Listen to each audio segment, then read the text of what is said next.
Public Safety Committee will come to order. Thank you, members of the public, for showing up. We have, I guess, one or two overflow rooms. I hope you can hear the testimony today. In terms of introduction, we're hearing two bills today, House File 241 and 242 by Representative Hausman. We're going to allow 30 minutes for proponents of the bill and 30 minutes for opponents of the bill. These are people who have signed up to speak specifically on this bill. I know that a lot of you would like to testify on the bill, and we will. I know this is going to be an inconvenience for some people, but we will have committee time available Thursday after session, which should be around 6 o'clock, for people who want to testify on the bill. We simply don't have time because we have to be out of this room by noon, and we want to give the proponents and opponents to an opportunity to speak on this bill. Just wanted to say, for those of you who haven't attended the hearings yesterday, we've had very respectful hearings. We know this is an emotional issue. It's a complex issue, and I would just ask that members be polite in your questioning of members of the public, even if you disagree with what they're saying, or proponents of the bill or opponents of the bill. This is an opportunity for us to have a discussion, a dialogue on this issue, and hopefully find some solutions and come up with a bill later on this month. So that's sort of my ground rules. Representative Cornish, who's the lead on this committee, has been helpful in trying to maintain that atmosphere in this committee. He and I have strong opinions on the issue, but relative to the committee process, we're of the same mind that we need to have a respectful discussion. So with that, I also want to say that some members have to leave, and usually we go until 11:30. We have this room until noon, so if you have to leave, you'll just have to leave. So with that, all of these bills will not be voted on today.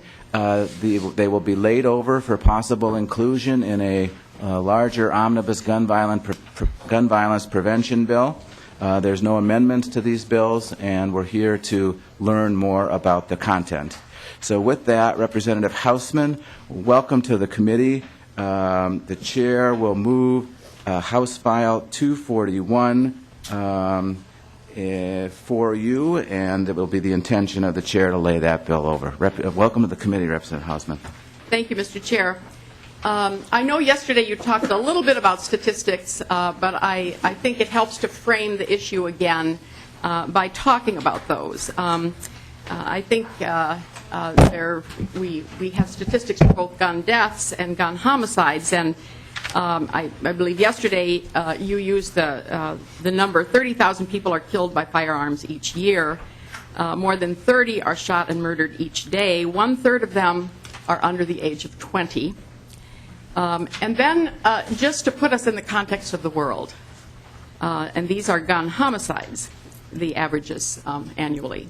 Less than 50 in Japan, less than 150 in Germany, Italy, France, other European countries, less than 200 in Canada, and more than 10,000 in the United States.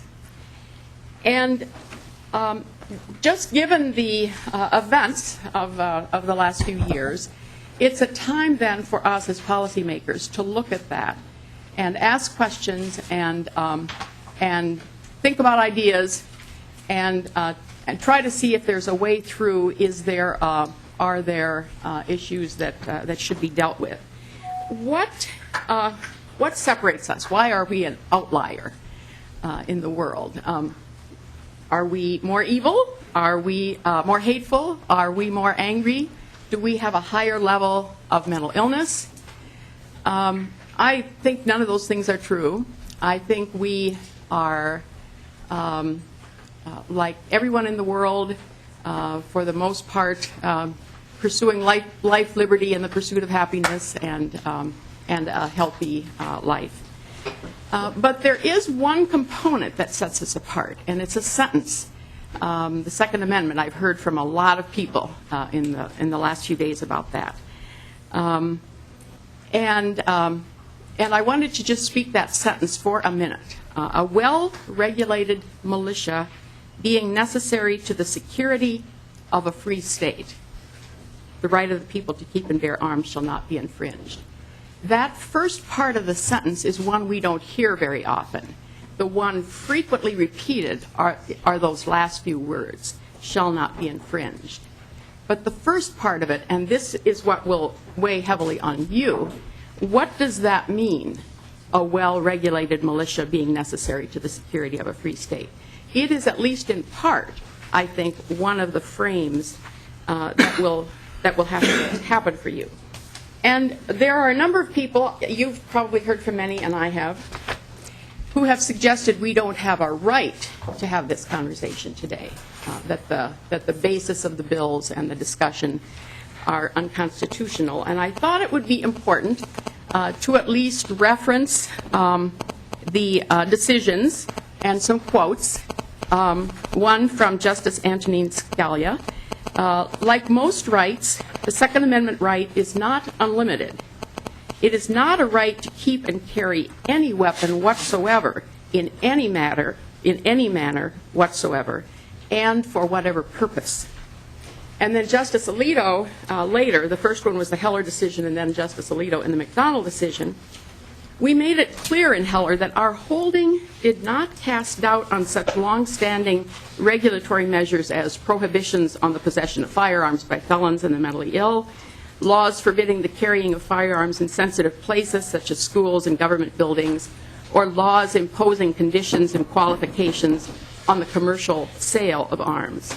We repeat those assurances here. So two people reflected on that.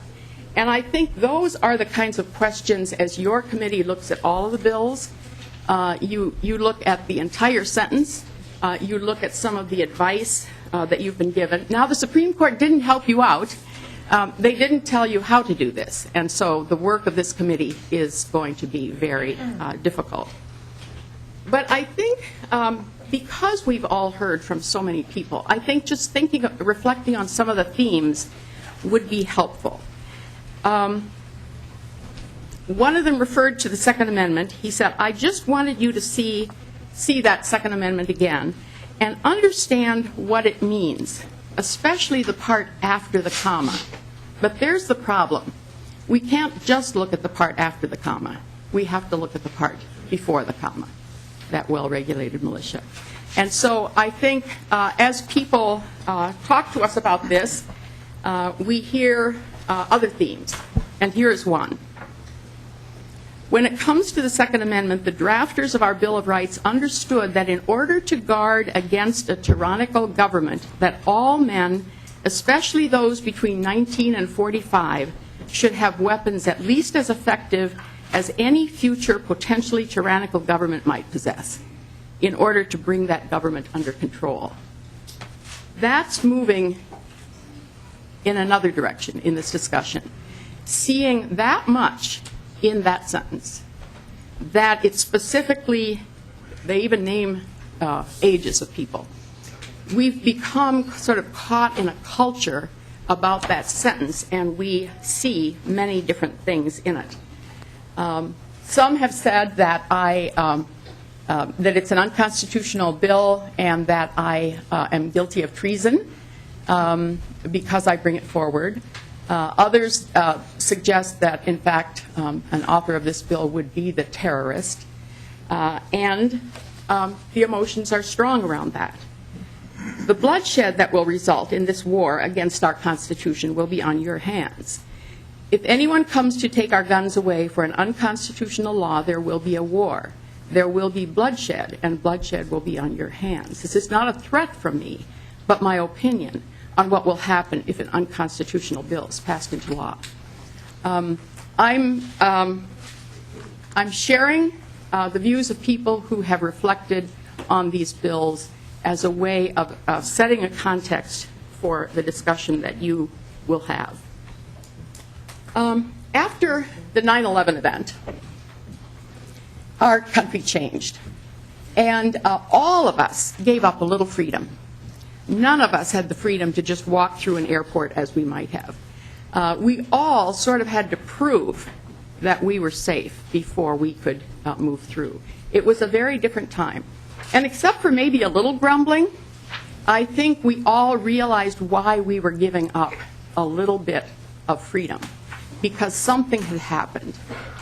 And this was how we were responding in order to have that safety. There was not a revolt, maybe grumbling, but no revolt. I took my granddaughters to the movie over Christmas vacation. And on the way to the car after the movie, my granddaughter said, all the time through the movie, whenever somebody was moving through the theater, I thought they were a shooter. And she said, but I didn't tell you, because I thought if I told you what I was thinking, then you'd start thinking about it too. This was a granddaughter reflecting on an experience. And that is part of, I think, what brings us here and opens our minds to look at a number of options. Because those children live in a very different world than we did. They process what should be a lighthearted evening in a very different way. So how can the world feel safer for her? Some think more guns will bring us to that safety, and others fear that kind of world. Mr. Chair, as sometimes happens, long before this hearing was scheduled, I agreed to speak to, I'm the opening speaker at the Ordway for a group of school children at 10:30. And so I'm going to leave for a little while. Heather Martin is going to suggest the kind of parameters of the bill, and I think has some further opening statements setting the context. And as soon as I fulfill my obligations down there. Representative Hausman, will you be back for 241? I believe 242? I believe this will be a relatively brief visit. Okay. Is Representative Slocum, is she here? Just trying to get someone to, we can probably go ahead with the bill if you're not here, but let's proceed. Thank you, Representative And I'm Hausman. assuming that she will go through the bill. We do, by the way, you said no amendments. We do, Representative Mullery and others have suggested some changes, and I think a few people will speak to some of those suggested changes, but I heard you say you didn't really want to reshape the bill this morning. Anything that's substantive, we're not going to take. Yeah. So I think some people will speak to. Very good. Thank you, Representative Hausman. The first testifier today, remember, we have, I'm going to try to keep this for a half hour to the proponents and a half hour for the opponents, and let's just keep cognizant of the time so we can hear the other bill also. Sure. When will we be taking questions for the testifiers at any point, especially with respect to the specifics of the bill? For Yeah, the just, proponent? if we can keep them sort of brief, Representative Lash, because it's just, if we want to hear both bills by noon. Can I do my question now then, or wait till it's presented? Why don't we present it first? I think your question is right here. Mr. Ms. Chair, Martin, I guess- Sorry, please go through the chair. Mr. Chair. Ms. Martens. We will, I think we should present first because your questions might be answered in the explanation. Representative Lash. Thank you. Yeah, I'll wait until it's presented, Mr. Chair. It's a brief question. Ms. Okay. Martens, Right. please. Good morning. Thank you for having me here today. My name is Heather Martens, and I am Executive Director of Protect Minnesota, working to end gun violence. And what I would like to do is to, while I'm presenting this, to bring up Brent Gertek and John Egelhoff, who are experts who can help answer questions as they may come up. Very well. The testifiers will come up, please. Yeah.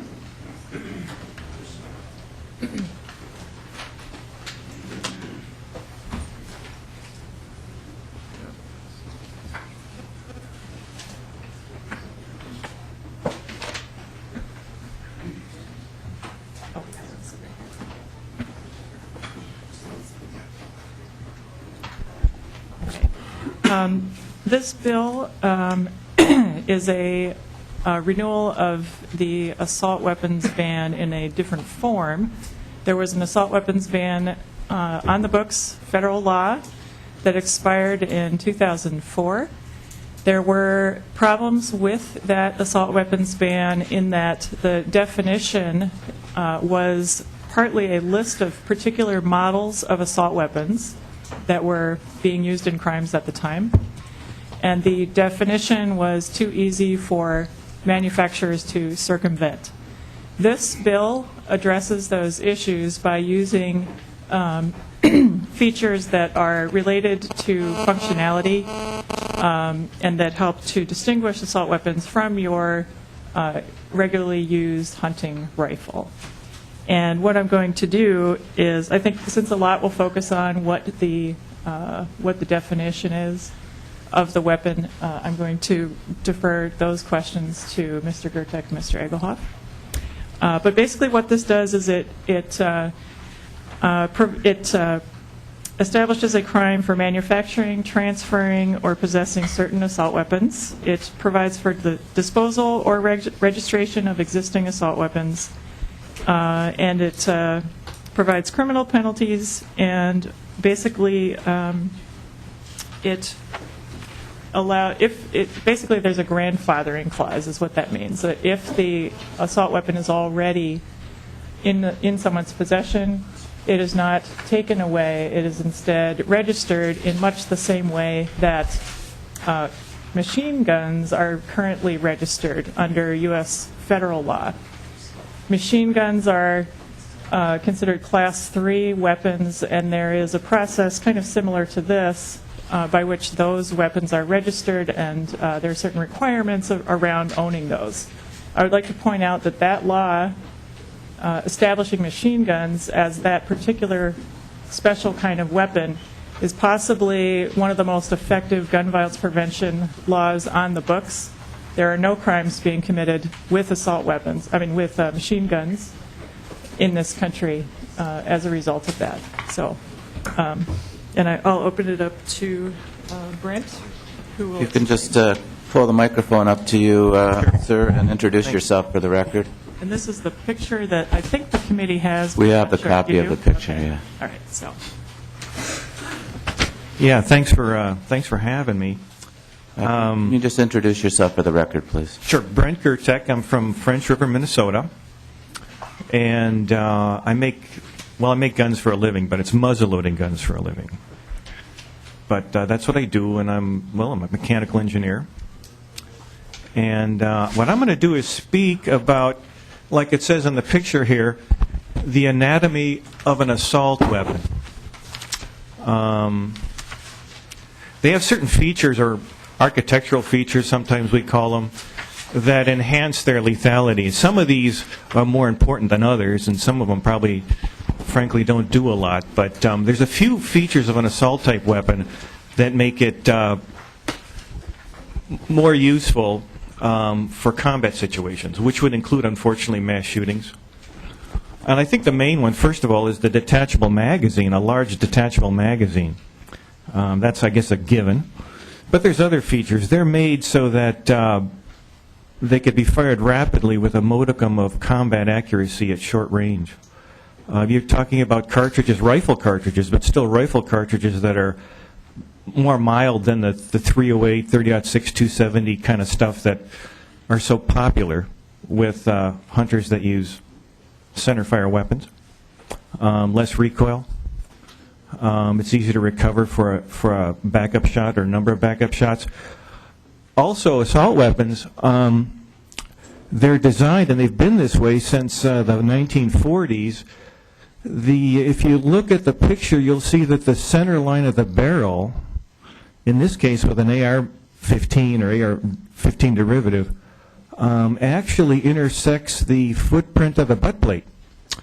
So what that means is, as you fire the weapon, the muzzle is going to flip up less. It's not going to climb as much. It's going to buck you more, but it's not going to climb up as much, and that really helps in making the weapon more suitable for rapid fire.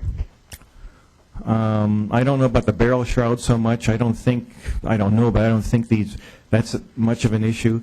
The flash hider could be something of an issue. It's not mentioned on there, but it's on there, and that could be an issue if you're firing into a crowd of people in dim light, you're less likely to be, your vision's less likely to be impaired by the flash of the weapon. Yeah, that's it. Thank you very much. Thank you for your testimony, Mr. Gertek. Next. Good morning. My name is John Egelhoff. I'm from Bemidji, Minnesota. I'm a retired FBI agent, private detective, and in addition to some comments I'd like to make, I can, if you would allow me to further elaborate on this description. Assault weapons will often have telescoping stocks, which aids in their concealment. They generally tend to be shorter barreled than a hunting rifle. They are made for close-in combat. The detachable magazine has a quick release that allows the quick exchange of any sort of magazine, including either a stick or drum magazine, and can accept magazines holding up to 100 rounds. The barrel shroud is an important detail because it protects the hand of the shooter when a person is firing many shots in quick succession, such as in a combat situation or in a mass killing. Otherwise, the barrel heats up incredibly fast and gets incredibly hot, and a person would not be able to hold it. The calibers of the weapons are not full-length military calibers, such as the .30 caliber, .30-06, .308. They're specifically smaller calibers, shorter length, smaller bullets, projectiles, that allows the individual soldier for whom these are designed to carry more ammunition. They are less recoil than a standard rifle round, such as the .30 caliber or .30-06, because it allows less recoil, which is a factor in close-in combat shooting. The other factor is the light bullet. For example, in the .223 or 5.56 millimeter military round is traveling at substantially faster speeds than either a .308 or a .30 caliber bullet. Its small size and lightweight creates a substantially more serious wound when it impacts on a human body. Thank you, Mr. Egelhoff, for your testimony. Ms. Martens. This was presenting the bills as part of the Presentation, time. okay. This is part of the presentation, not testimony, right? This is all part of It's all part of testimony? Okay. It's all part of it. All right. Then I'll make the rest of the opening on this.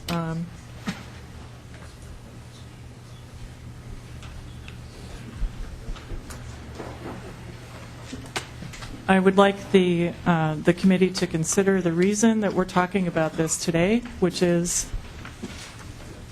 the children who have been lost in the Sandy Hook shooting and in many other shooting deaths. I think you need to remember, as you consider this, who those children are and how their families' lives have been impacted by what happened in Sandy Hook and what happens to others all over the country in mass shootings in this country. I have a brief statement from Betty Beyer, who is a grandmother of a Sandy Hook child. She lives in Edina. Her granddaughter survived the shooting. She says, "My youngest granddaughter, Elise Beyer, escaped her school on December 14th and was with the kids who ran to the fire station. She heard the Bushmaster rifle shots, however, as she left. What a horrible experience for a child to bear. As her family learned of the tragedy, there was a 45-minute period in which her parents didn't know if she was alive or dead. My friends seem stunned when I tell them this. Most of them say, well, this certainly brings it close to home, meaning Minnesota. All 4 of my grandchildren went to Sandy Hook Elementary. Their town is one of the most boring places on earth. Their home is on a site of a former orchard, and there are still small farms down the road. My son, Elise's dad, tells me that after the shooting, many reporters were stationed on his street because Adam Lanza lived on the same street near them. Some reporters from the BBC interviewed my son, asking him what he thought of the weak gun laws in the U.S. Joe said, "I bet you think we are all nuts here in the U.S." And they answered, "Yes, I'm afraid we do."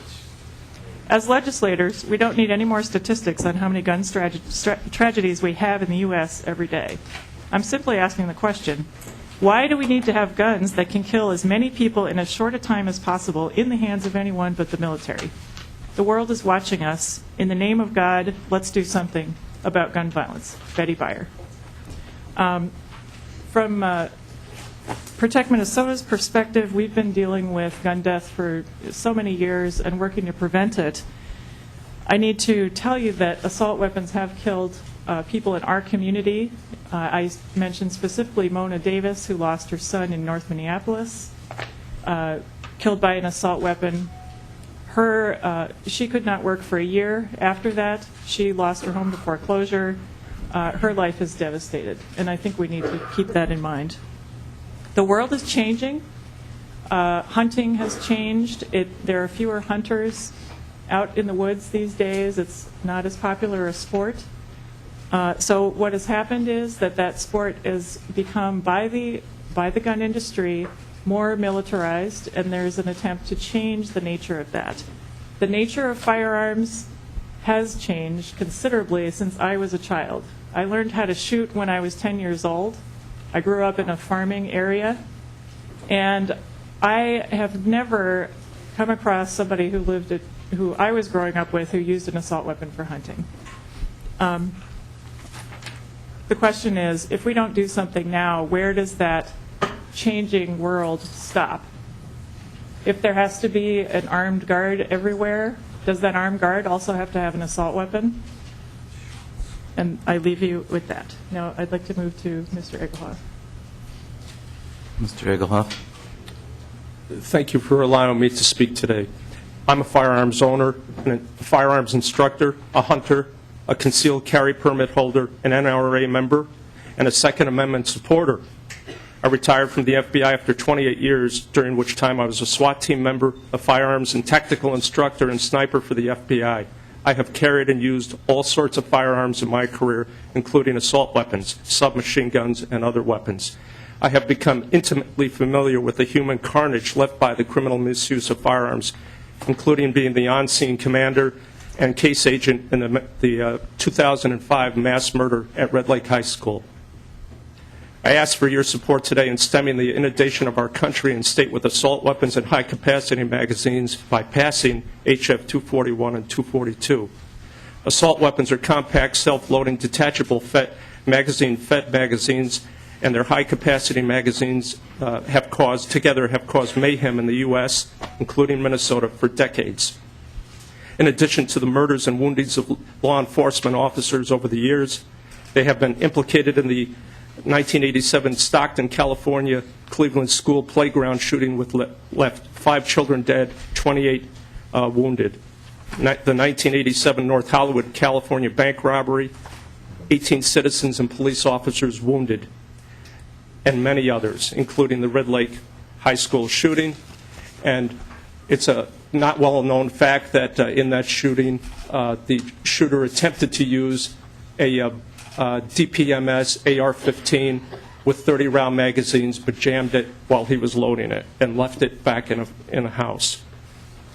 Countless first responders, teachers, survivors, family, and friends have been left mentally traumatized and scarred by these crimes. Firemen wonder if they will be attacked with a rifle made for combat. Teachers nationwide cope with armed intruder drills. Surviving teachers and first responders have never returned to work in many cases. Whole communities and our country have grieved. Only the gun industry has benefited. Simply put, to me, with the flow of battlefield weapons and high-capacity magazines to the public continues. Available for sale, among other assault weapons, are so-called pistols, which in reality are chopped-down AK-47s supplied with one 30-round magazine. All sorts of weapons are available, including drum magazines holding up to 100 rounds, including ones for Glock pistols. When most of us were children, none of these weapons or magazines were available. Shotguns, deer rifles, and the rare handgun were the rule, not current-issue military weapons made it for close-in, desperate combat, where fire superiority and acceptable collateral damage can take precedent over marksmanship, with or without a background check that can only search for a conviction or adjudication. Anyone can acquire a weapon that in seconds can decimate a room full of innocent children and dedicated teachers or turn a cinema into a slaughterhouse. To me, who has held the bodies of dead children and teachers and see my fellow friends and law enforcement officers slain, it is simply a moral issue. These weapons and components have not one legitimate use outside the battlefield or in the hands of a policeman. Many veterans of our current wars, including General Stanley McChrystal and others, who are themselves NRA members like myself, have spoken out against these weapons and magazines being in civilian hands, as have many of our law enforcement leaders. Even the use of high-capacity magazines is a fraud. There is not one grand jury in this country who would not look askance at the firing of over a few shots in what otherwise had been a legitimate use of deadly force by a citizen. Simply put, the only real use for these tools is, in fact, to kill our fellow citizens, and they are the preferred tools of the mass killer. The bloody reality is the absence of these weapons and components would lower the lethality of these killers. To those who would say that the 2004 assault weapon ban was not effective, I would reply, if it was still in place, these people would not have been able to easily acquire either assault weapons or high-capacity magazines. James Holmes, Gerald Lochner, Nancy Lanza, Sung Hu Choi of Blacksburg, Virginia, Major Nadal Hassan, Fort Hood, Texas, Wade Michael Page, William Spengler of Webster, New York, and Anders Breivik of Oslo, Norway. In the Oslo shooting, in which 69 children were killed and at least 33 injured by gunfire, a U.S.-made Mini-14 rifle is used with 10 30-round capacity magazines acquired from a U.S. supplier. I thank you for your consideration. Thank you very much for your testimony, Mr. Egelhoff. Ms. Martens, we have several more witnesses, so however time that you go over, we set a half hour for proponents. So if we go over, then the opponents will have the same amount of time. I want to just make that clear. And then I don't know what that will do to hearing the second bill, but I want to give your testifiers an opportunity. So. Okay. Do we have, how much time do we have? Are we at 30 now? Not quite, but we're getting close. Okay. So, but if you want to take a few more minutes, we'll give the opponents the same amount of time because they have things to say too. Yes. Unless anyone had any questions for Mr. Egelhoff or Mr. Gertek, if we could make them brief. Does that come out of our time as well? No. We'll give you the time. But I think this is important. So, Representative Cornish, quickly, if you could. I'd like to get an okay from you to pass that out then. Well, just ask your question, Representative Cornish. Where's the paper? Oh, gee. It was really painful listening to your testimony in the previous one about ballistics because it defies everything that I know. Oh, excuse me. I just made some notes here, and I'll start out. First of all, could I go back through the testimony? It won't take me long. Yeah. Okay. On the specific. No, it won't take long. Okay. First of all, on the objectionable letters that Representative Hausman. First of all, I find it very objectionable that you come down to present a bill and then take off and don't take questions. Representative Cornish, she had another commitment. That's okay. I know, but It's an a- Ordway commitment over a gun hearing. So, the objectionable letters, the letters I received in the gay marriage amendment would make those pale in comparison. We're used to receiving objectionable letters from a few people.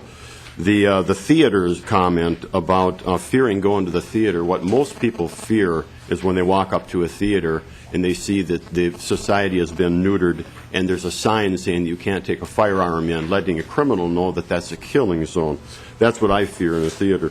Now, the questions about these weapons, the page is going to pass out some pictures. The AR-15, sir, happens to be one of the most popular hunting rifles there are. Ms. Martens said that she hasn't run into anybody out there. AR-15 is used for prairie dog hunting. Coyote hunting is legal for big game. They're all over in the woods. There's 10 million in ownership. They're off the shelves here. People use them for hunting all the time. An AR-15 is different platforms. You can take them apart. You can put different larger calibers on there. So I don't know where that comes from. The weapons weren't around as we were children. There sure were. I'm about as old as you are, and these weapons have been around forever. The M1A1 Garand, the 30 caliber carbine with the extended clip, and that's a fairly small shell. There is lots of weapons, and the Velocity, the 220 Swift and 2506.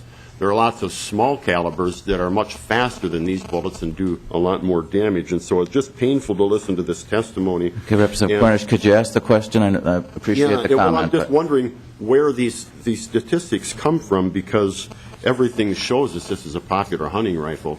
Mr. And Egg- why do you I'm sorry. claim that it's only for killing people? It's a perfect weapon, actually, for self-defense of your home. So I'm just, where do you get these statistics that say that it's not a hunting weapon and it's only for close combat? The picture I'm passing around is 225 yards where I shot a coyote and we're shooting prairie dogs at 300 yards. So where do you get the close Mr. combat? Egelhoff, do you want to respond to that?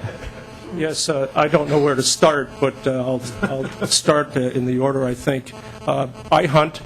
I've never seen an AR-15 out in the woods for deer hunting. I accept that there are prairie dog hunters and varmint shooters, and also long-range competitive shooters, which I think is the only legitimate use that we should need to be concerned about for these weapons. However, for the small amount of people, I believe, who use a 223 AR-15 platform of any manufacturer, and there are over 80 manufacturers in the United States, does not warrant making these weapons available for 320 million people, of whom several of them are going to turn into be school shooters. To correct you, sir, the M1 Garand is a .30-06 rifle. The M1A1 rifle is a magazine-fed version, semi-automatic version of the M14 and shoots a .308 round. Right. I don't remember what else you've said, but as to these weapons being all over the woods, they're not. Mr. Chair. Okay. Just Real quick, Representative Cornish. then The I'll- Red Lake shooting, I happened to work in Red Lake also up there. I was a game warden for 20-some years. I was up there. The Red Lake shooting that you brought up, he shot the security guard when he came in. The reason that people died there wasn't anybody in the school to defend the school. It's an unarmed security guard. Wasn't that right? And what stopped that carnage? What actually stopped him from doing more damage? Mr. Egelhoff. I was the case agent. I arrived 30 minutes after the shooting, and I received the call that a Columbine had happened at Red Lake.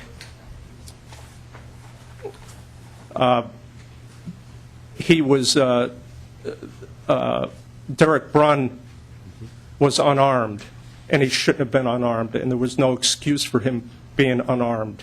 And that's a whole different issue from this. The other issue is what stopped him. Well, he was armed with a shotgun, a police shotgun, and he was armed with a Glock pistol with multiple 15-round magazines, which he had killed his grandfather to get. And he was armed with a .22 caliber pistol, which he had used to murder his grandfather to get those guns. He also, what he really wanted was the AR-15 that his grandfather had, a police weapon. And he just messed up loading it. And if that weapon had made it into Red Lake High School, there is no measure of what carnage that would have created. What stopped him? Representative Cornish, please go to Armed the police chair. officers Mr. Chair. stopped him. There you Representative go. Cornish. We're done, right? Representative Cornish. Well, this is preposterous. Just go through the chair, and I'll call Okay, on Mr. you. Chair, this is really preposterous. It's painful to listen to these misstated facts. Oh. Okay. You know, Representative Cornish, we can have a discussion here, or we can have chaos here, and I don't think that's going to do any good. And I'd also ask the committee here, I'm just thinking that maybe we should hear this bill in its entirety to give everyone an opportunity, and Ms. Martens and the opposition. I don't want to shortchange people who want to testify, and if we have to come back and do 242 later, what is the committee? Does Representative Uglum, you have a question? Representative Lesh, you had a question? I'd like to, and we have, this is our opportunity to discuss. What do people think about that? Do you want to just do this one bill today, since it seems to, okay. Representative Uglum?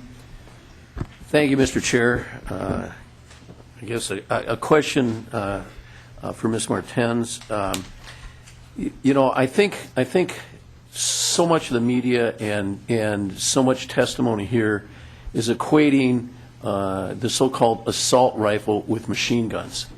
Nothing could be further from the truth. I think you realize that. The AR-15 or similar guns are semi-automatic, and they shoot every time you pull the trigger. Now, I've shot fully automatic AK-47s and everything else. There is no comparison. And we continually fan the flames and tell the public that these things, assault rifles, are just like combat, and they're not. They're not. They're semi-automatic guns, very similar to a deer rifle with the exception of the clip. And then I would like to also mention that your ballistics are way off. With the assault rifle shooting, you're stated 3,100 feet per second. Well, a small caliber deer rifle, a .243 Remington, and Representative Johnson and I just looked that up, is 3,850. Okay, much more feet per second, more powerful, faster than the round that you referred to. So when we're talking about battlefield weapons, nothing could be further from the truth. And I just want to go on the record on that. And I would like to ask you, how do you claim that these are like machine guns? Mr. Egelhoff. I disagree with what you just said about the difference between a semi-automatic AR-15, 223, and a battlefield weapon. It is, in fact, a semi-automatic version of a battlefield weapon, which was designed to be a battlefield weapon. I can tell you, as someone who has carried these weapons on duty and fired them on duty, that there is not a whit of difference between a semi-automatic weapon that has a 30-round magazine and a fully automatic weapon with a magazine. And in fact, most police officers would tell you they would rather go up against a fully automatic weapon because they can't be held on target, and they spray all over the place. It's called spray and pray. In fact, our military trains its officers, and the FBI trains its hostage rescue team, which performed the rescue down in Alabama the day before yesterday, never to use fully automatic fire because it is inaccurate. Thank you. So can we, okay, Representative Newberger, okay, Representative Newberger. Thank you, Oh, Mr. I'm Chair. sorry, Representative Left. Thank you, And Mr. Chair. then Newberger. Mr. Engelhoff, my question is actually a lot more specific to the bill, not overall philosophy, but lines 8.27 through 8.29. Specifically, you had mentioned training in military and police officers. I'm wondering if you would have objection, you personally, I mean, I'm sure you can't speak for the author or other organizers, but it states any government, this is the exception to this law would be any government officer, agent, or employee, member of the armed forces of the United States, or a peace officer. And then it says, to the extent that the person is otherwise authorized to acquire or possess an assault weapon, it does so while acting within the scope of the person's duties. Would you personally have any objection to excising that language, to the extent that the person is otherwise authorized to acquire or possess an assault weapon and does so while acting within the scope of the person's duties? And I ask that for a specific reason. I'm an infantry-trained officer, and I have a platoon of individuals in southern Minnesota who are obligated to be trained on one of these weapons. And as you know, shooting is a perishable skill. I shoot expert, but when I fail to train adequately, I slip into sharpshooter. And it's only when I fail to train on my own time to do that. The Guard does not provide adequate opportunities to train on these weapons, and as citizen soldiers, we are obligated to do that on our own. And in doing that on our own, it would criminalize that behavior that we are otherwise obligated to do, but not under orders and doing at the same time. So my question is... Mr. Egelhoff, can you answer the question? No, I'd have no objection. I believe that's a proper use and possession of one of these weapons, as you just mentioned. There are also other exceptions, I think, that the Commissioner of Public Safety can review, such as a long-range competitive shooter who's active in the sport, perhaps security guard companies. Mr. Representative Newberger, and then we're going to hear the rest of the proponents of the bill. Thank you, Mr. Chair. I'm a little disturbed here by what I'm hearing. First of all, the opening statements were prefaced by Representative Hausman reading an email that was quite intense. Using one email to stereotype the 1,400 that I have currently in my inbox, I think is wrong. Using one email to make everyone that has come down here look like they're extremists is wrong. Prefacing this whole the context of what we're talking about, one of the things that was brought up was there was an interview, or someone had asked someone from the BBC what they thought of Americans, and the quote was, "They think we're all nuts." You know, I could care less what the BBC thinks about us. This is the United States of America. Representative Newberger, if you could ask a question, I appreciate the comment. If you have a question for either of the testifiers, please do that now. I'm sorry. We're running out of time, and define assault for me. When we're talking about assault weapons, would you define the word for me, please? Mr. Egelhoff, do you want to take it? I think it's a compact, magazine-fed, semi-automatic rifle that generally will have a shorter barrel length than a hunting rifle. I think it will have certain features that aid in rapid fire, such as barrel shroud. I think it will fire a round that is generally smaller than a full-size hunting rifle, as I've already explained. And to define it for features, characteristically, it's going to have a pistol grip. It may have a folding stock or a collapsible stock.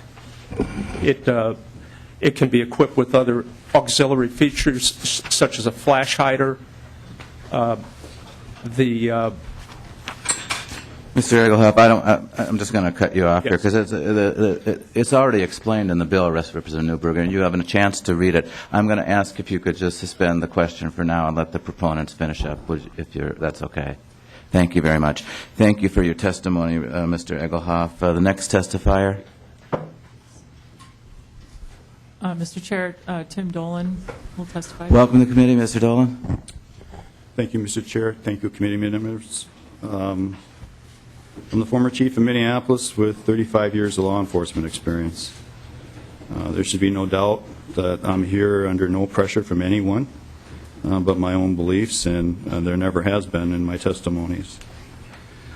I was the chief that handled the access signage shooting. I was also the chief that oversaw scenes, investigations, community reactions to about 40 homicides each year, which is about half in the state of Minnesota every single year. I'm also a gun owner. I'm voicing my support to proposed legislation against assault weapons. As a member of Major City Chiefs for the last 6 years, we unanimously passed a resolution over 2 years ago to reinstitute the federal ban on the sale, transfer, manufacture, and importation of assault weapons. Recently, they restated this position. These are chiefs from the 50 largest city departments in the United States. They are some of the most respected law enforcement officials in the world. None of them are pressured by mayors or outside sources. We did it because of public safety, because it's the right thing to do. I have a copy of their letter dated December 28th. Here I can leave. The reason we are unanimous in support of an assault weapon ban is that we are seeing an increase in assault weapon shootings across the country. It's a fact that annual mass shootings have doubled since the assault weapon ban expired in 2004. We are seeing increasing attacks on police officers with assault weapons. Assault weapons are especially dangerous to police officers. When we respond to calls, we are most often in a reactive mode. If we have department-issued assault weapons, those are deployed if and when the situation determines that they may be necessary. We don't carry them routinely to people's doors or on the beat. An assault weapon in the hands of an assailant gives them a huge advantage over the initial responding officer, since they are accurate and lethal from much longer distances than the standard weapons an officer carries. I know assault weapons in their capacities. I was a SWAT entry team officer. I carried an MP5 machine gun. As a sergeant, I was a SWAT entry team supervisor. I was also a department trainer in the use of MP5 machine guns and M16 rifles. As a sergeant, I was also an entry team member with the Minneapolis FBI SWAT team. As a lieutenant, I was the commander of the MPD SWAT team. I knew the capacities of all our weapons, and unlike other firearms we carry, including sniper rifles, assault weapons have the capacity to be a weapon of increased lethality in the wrong hands. We saw this recently in Newtown. Assault weapons are military weapons. They are weapons of war. Police only have them today because the assailants they are facing are armed with them more increasingly numbers. However, they should not be in the hands of regular citizens. They should not legally be in the hands of any citizen. You don't need them for sport. You don't need them to hunt. You also don't need them for self-protection in your home. I will leave you with this story. On July 17, 2001, a man named David Joseph Burns in Columbia Heights, Minnesota, decided he did not like the police officer who lived nearby. Mr. Burns clearly had anger issues in his history of violence. 30 years before, he shot and killed both his estranged wife and her boyfriend. He served 6 years before being paroled. Mr. Burns also really liked guns. He amassed several handguns, rifles, and an assault weapon. He also had hundreds of rounds of ammunition. Burns shot Columbia Heights School liaison officer Mike McGee as he was walking home from work with what was thought to be a shotgun and chased him into a neighbor's home. He then shot several rounds into the home. Burns was able to call 911 and ask for help. He was extremely worried about his 2 children that were home alone. Officers responded from several agencies, including the Minneapolis Police Department. What transpired was a half-hour walking shootout between Burns with his assault rifle and police through the neighborhood. You can find exceptional footage on this event on YouTube today. During the gun battle, 2 or more officers were shot. 2 more officers were shot and wounded. Officer Val Dietz of Columbia Heights and Officer Judy Rollins of Minneapolis, who responded from the precinct I commanded. When Officer Rollins went down, her partner, Officer Dave Holm, got out of their squad and went around the car to pull her out of the line of fire. Burns took a position of cover and was waiting for Holm to fully expose himself. Minneapolis Officer Lance Ulrich, an expert marksman, saw Burns taking aim on Holm and fired at him with a shotgun from over a half block away. Amazingly, one of his pellets hit Burns and put him down. These officers were seriously outgunned. It happened here in Minnesota. Lance Ulrich shot saved lives. Luckily, all 3 wounded officers did recover. I asked committee members to find the facts, read the studies. They show that the 1994 assault weapon ban was effective. They also show that since it expired in 2004, annual mass shootings have doubled, as I said. Get the facts. I thank you for your time. I wish you well on a very difficult decision. Thank you, Chief Dolan. The next testifier is Jane Kay. Jane Moline, sorry. Jane Moline. Representative Kiefer, if I ask, if we do questions, these testifiers won't get to testify. I'm really sorry. And then the opponents, I'm going to have to cut their time.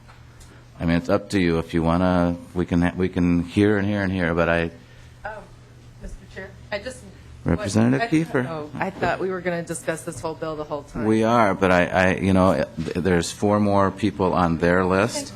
And then if we want to be fair to the opponents, we should give them 45 minutes but if you have something quick, do it. No, it's okay. Okay. Miss, Good morning. Jane Moline. oh, I'm sorry, I have your name wrong. Welcome to the committee. Thank you for having me. My name is Jane Moline. I live in Dundas, Minnesota, and my state representative is David Bly, and my state senator is Kevin Dahl. I'm a certified public accountant with more than 30 years' experience, but I'm making my comments today as a wife, a mother, and occasional bank robber. We are a family that owns guns. We have guns in our house. We have guns around us a lot of the time. My husband, Chip D. Mann, is leader of the James Younger Gang in Northfield, Minnesota. So we rob banks. I started working with Chip and the James Younger Gang in 1976.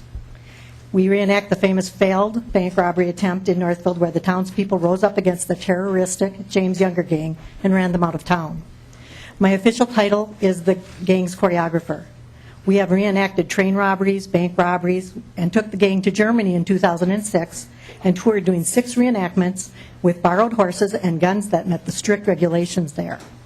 By the way, for the James Younger Gang, crime does not pay. We have never gotten any money from all of our bank robberies. I have costumed up and ridden as a gang member. Being in the James Gang means you have to handle period-style handguns and long guns. The first time I shot a gun was in high school. This was really in the olden days.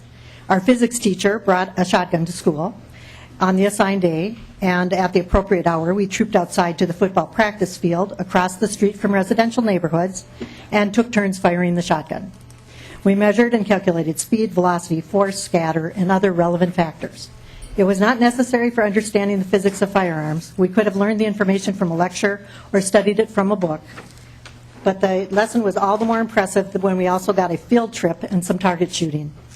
I had high school friends who brought their deer rifles in their trucks to school so they could go hunting right after, or those that came with their shotguns after an early morning of bird hunting. To us in high school, guns were a tool for a specific purpose. Like any tool, you had to know how to safely operate it and take responsibility for its safe handling and storage. When I started working with and riding with the James Younger Gang, I had to handle handguns safely, often while riding and controlling a running horse. We have 3 children who have grown up with guns around them an unusual amount of time. We have made up to 30 appearances a year with guns, and we usually brought our kids along. Even when they were very young, they spent time in camp with the James Gang. Gun safety was always an important concern, and all of the gang are especially aware of their responsibility for gun safety. Oh, and the James Gang shoots blanks. This is only a little reassuring, since a blank is still very dangerous and can cause serious injury or death. In addition to period guns, actual antiques, period replica, and other reenactment guns, we have varmint guns, small rifles, and hunting guns. Our children all went through local gun safety courses at the appropriate age. Neither Chip nor I have the time or inclination to hunt. Only our oldest has any interest in hunting, yet we think of gun safety training as a practical basic for life. We believe that knowing how to safely handle guns is important for everyone. Our oldest also has his Minnesota concealed carry permit and was an NRA member but declined to renew recently. All 3 of our children now ride and shoot with the James Younger Gang. I support the ban on assault weapons and large capacity magazines. The citizens of Northfield in 1876 were able to fight off the James Younger Gang for a number of reasons, but it was not superiority of weapons. The citizens of Northfield did not use assault weapons. An assault weapon is not the best choice of weapon for hunting.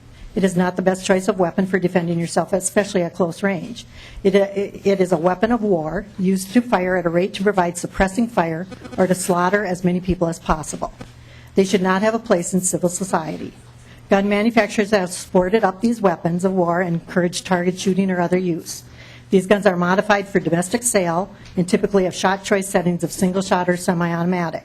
The fully automatic setting not included on the domestic guns, but semi-automatic allows the guns to fire as quickly as the shooter can depress the trigger, faster than a bullet a second.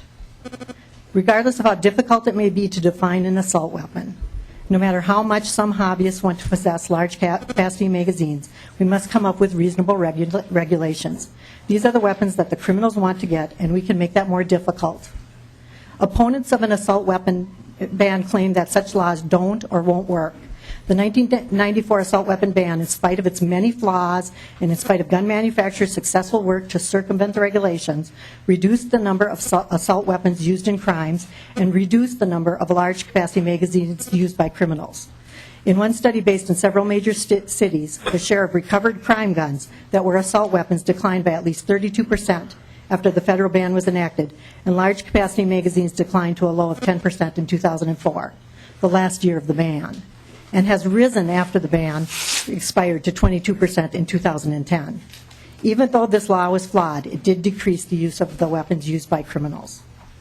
My friend, an avid hunter, told me he was just reaching the end of his box of shells for his deer rifle. He had the box for 10 years, and it had originally contained 20 shells. He says that if you didn't hit your deer with the first shot, the second was a waste. No hunter needs a large capacity magazine. No hunter needs rapid fire ability. Banning these weapons in large capacity magazines will make us all safer. It is one step towards a goal for a safer Minnesota. Thank you for your testimony, John Suter.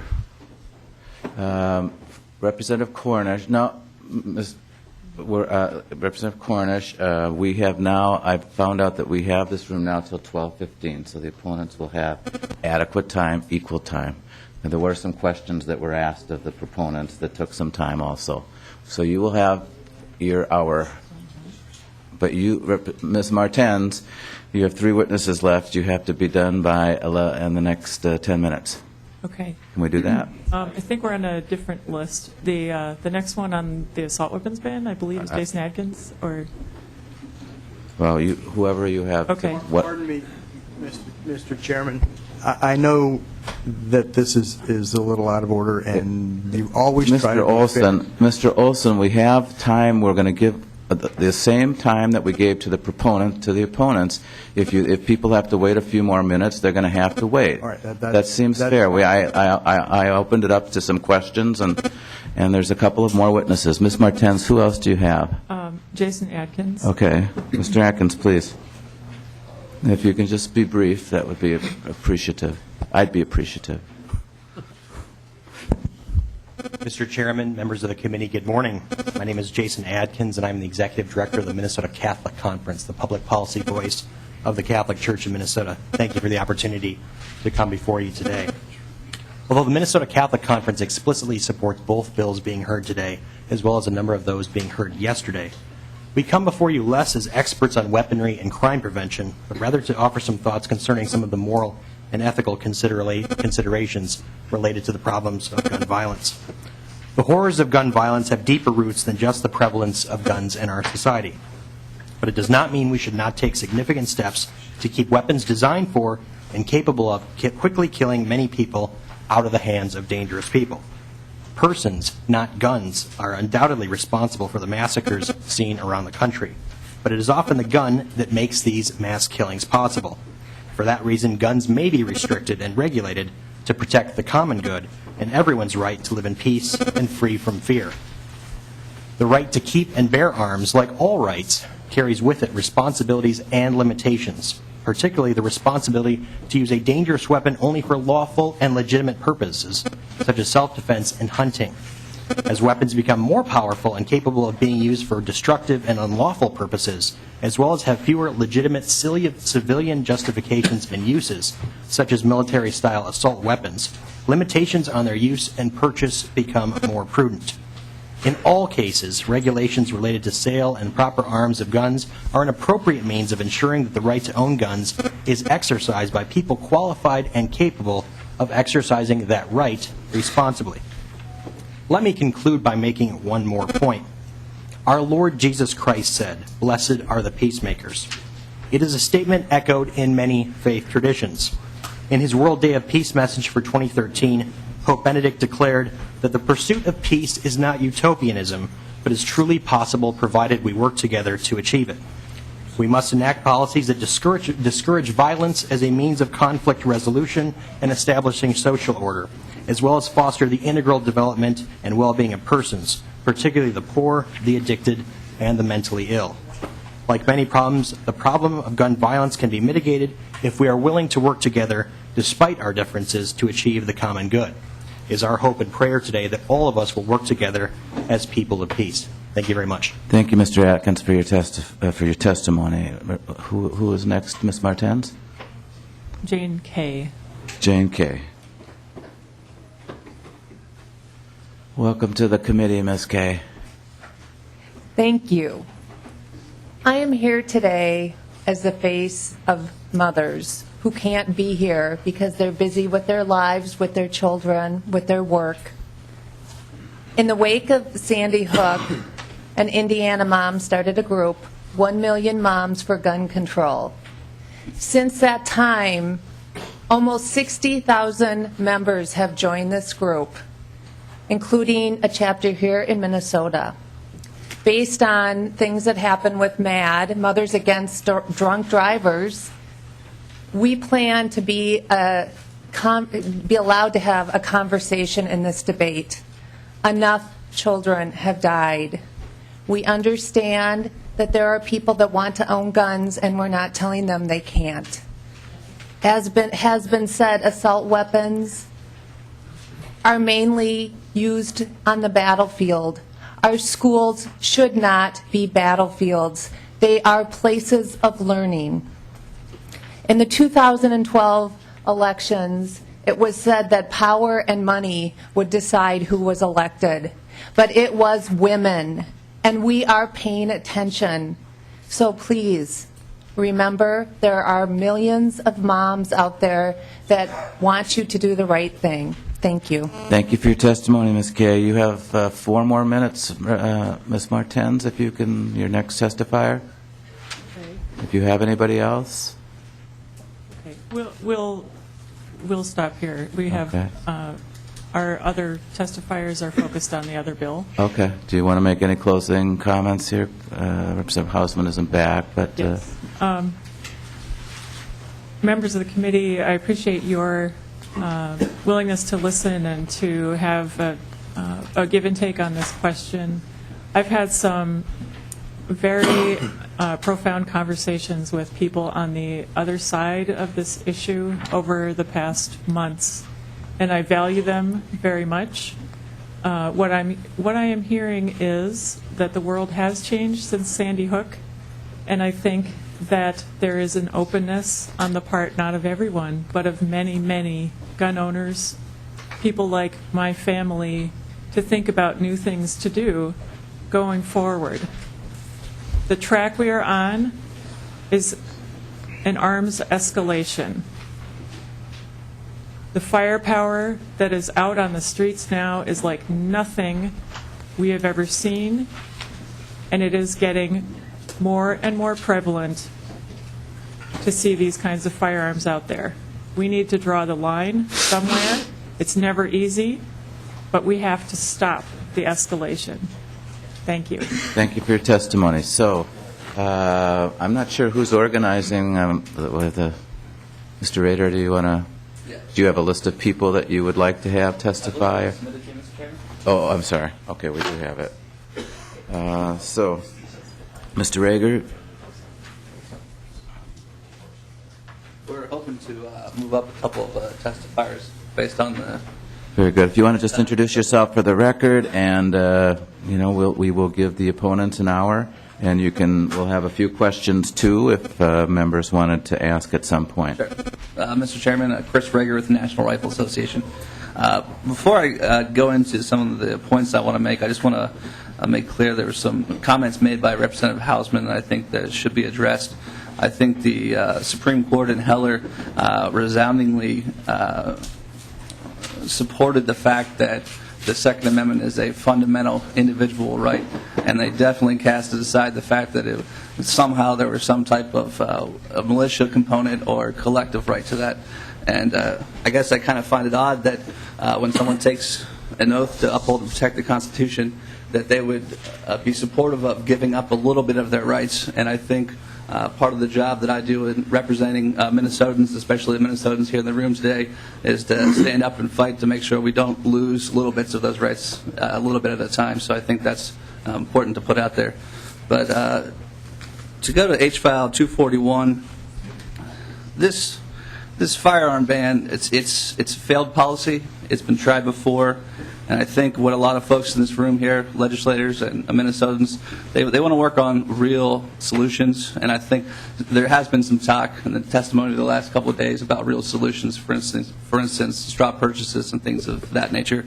But I think H-File 241, it's similar to the ban that the Clinton administration imposed that expired and was failed, and it expired in 2004. And during that 10 years that that law was in effect, it was never shown that any aspect of that ban had any impact on the criminal misuse of firearms. The H.File 21, the ban on so-called assault weapons, is not based on how the guns fire or their power. Rather, the ban's based purely on cosmetic features, such as the grip or the adjustable stock. Semi-automatic firearms have been around for over 100 years. They're among the most popular guns for self-defense, target shooting, and hunting. For example, the AR-15 is the most popular sporting rifle in the market right now. Millions of Americans own semi-automatic rifles, making them undeniably commonly owned. Semi-automatic firearms are not fully automatic military machine guns. Semi-automatic firearms are not more powerful than any other guns. The so-called assault weapons are much less powerful than rifles used to hunt deer and other large game. I think it's important to point out that even here in Minnesota, until a few years ago, they wouldn't allow you to hunt deer or other game with a .223 because it was deemed that it wasn't lethal enough. As the numbers of so-called assault weapons and large capacity magazines have soared to all-time highs, violent crime has been cut in half. The nation's total violent crime rate peaked in 1991. Since then, it's decreased 49% to a 41-year low, including a 52% drop in the nation's murder rate to a 48-year low, nearly the lowest point in American history. Meanwhile, the number of the most popular firearm that gun control supporters call an assault weapon, the AR-15 semi-automatic rifle, has risen by 3.5 million. The number of all semi-automatic firearms has risen by over 50 million. And the total number of privately owned firearms has risen by over 120 million. The number of new magazines that hold more than 10 rounds has risen by tens of millions as well. So-called assault weapons have never been used in more than a small percentage of firearm-related violent crime. Police reports and felon surveys have found that assault weapons are used in only 1 to 2% of all violent crimes. The vast majority of firearms that gun control supporters call assault weapons are rifles, and there are 12 times as many murders with knives, blunt objects like hammers and clubs, and personal weapons like hands and feet than with any type of rifle.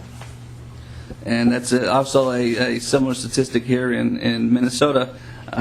There were only 3 murders that used any sort of rifle in 2011 here in Minnesota. The so-called assault weapon and so-called large magazine bans have not reduced crime. After its 1989 ban, California's murder rate increased every year for 5 years, 26% overall. California banned more guns in January 2000, and murder rate has since averaged 14% higher than the national rate. The Bureau of Alcohol, Tobacco, Firearms, and Explosives says that it can in no way vouch for the validity of the Brady campaign's claim, repeated by assault weapon ban campaigner Senator Dianne Feinstein, that the federal assault weapon law reduced crime.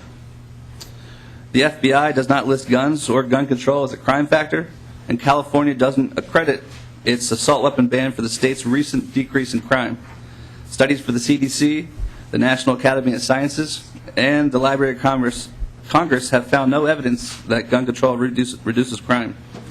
And I think it's also important to point out, since we were talking about the Heller case and the Second Amendment, that the court in Heller specifically says that it protects firearms that are commonly possessed here in America. And when there are 10 million owners of what the gun grabbers call assault weapons, you're pretty hard-pressed not to say that that's not a commonly owned and possessed firearm.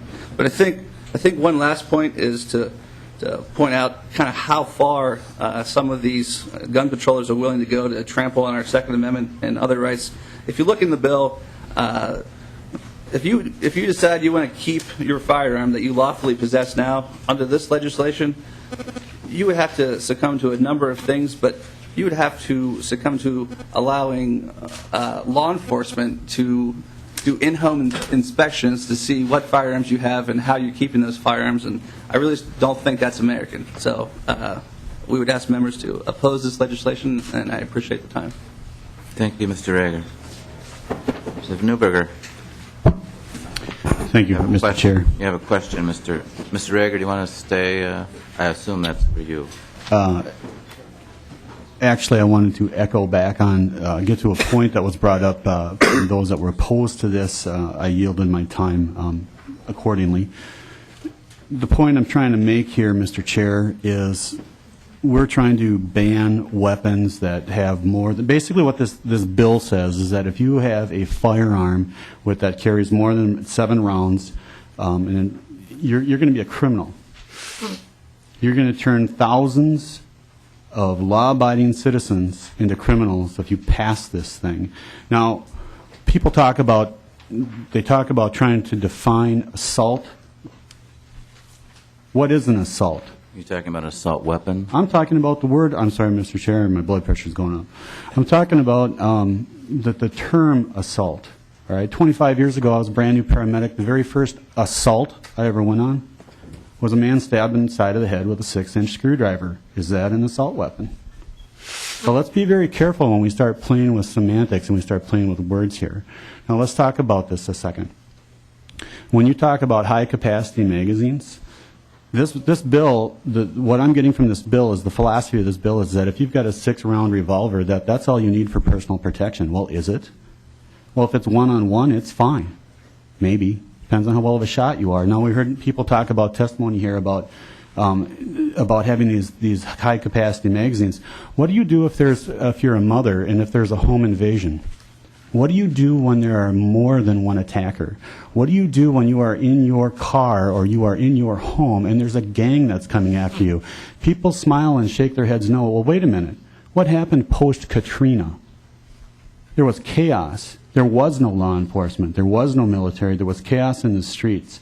High-capacity magazines have a place in this. I don't call these assault weapons. I call them defense weapons. And law-abiding citizens who obey the law should not be denied their Second Amendment rights to have these. Representative Newberger, did you have a question for anybody? Because I can bring the proponents of the bill back up if you want, or if Mr. Rager, you wanted him to respond, or did you just want to make the point? I'm happy with the point for now. Thank you, Mr. Chair. Very good. Thank you. Representative Uglum. Thank you, Mr. Chair. I really appreciate the time. Question for Mr. Rager. On this bill, House File 241, 914, Subdivision 5, the registration for assault weapons. It says here that who desires to keep ownership or possession of the weapon shall comply with the following requirements. Submit to a background check conducted by your chief of police. 922, immediately register this weapon if you want to keep it with the appropriate law enforcement agency. 926, agree to allow the agency to inspect the storage of the weapon and ensure compliance with subdivision. 928, annually review the registration subject to the completion of a new background check. And 930, possess the weapon only on property owned or immediately controlled by that person or while engaged in the legal use of the weapon in a duly licensed firing range or transporting the weapon in compliance with the United States Code. Sir, in your estimation, are we disenfranchising all the owners of assault rifles, and what do you think would be the effect of this registration on our constituents? Mr. Rager. Mr. Chairman, Representative, I've never seen a bill like this, and like I said, I think it's un-American. I think there are many of law-abiding Minnesotans who choose to have this type of firearm for their defense. I've heard some people say here, why do you need that? I didn't know it was a bill of needs or wants. I thought it was a bill of rights. So I think that when Minnesotans decide this is what firearm is suitable for them, maybe based on their size, maybe based on their capacity, this is what they choose, and now we're going to turn that right into a privilege, and only if the government allows us to have those firearms, and I think that's flies in the face of the Second Amendment. Thank you. Thank you, Mr. Chair. Representative Uglum, did you have another comment? No, I'm good. Thank you. Representative Kiefer, Mullery, and then we're going to go back to the testifiers because we're going to start running into the same problem as we did with the proponents. Thank you, Mr. Chair. It's not really a question. I just want to make a comment. It's not my MO to use anecdotal stories, but we did talk a little bit about an email at the beginning of the committee, and I want to share an email that I got from my swing district soccer mom area of Woodbury, Minnesota, and she, I'm not going to disclose her name, but I'll give it to you, Mr. Chair, privately, but she did save her daughter's life from a potential kidnapping with her AK-15. The reason she had an AK-15 is she uses it to protect some livestock with coyote. So I just wanted to share that with the committee and get that on record. Thank you. Thank you, Representative Kiefer. Representative Muller, briefly. Mr. Chair, I just have a point of order. I don't think it's appropriate for people to come up here and insult members of this body who, as calling them un-American and things like that.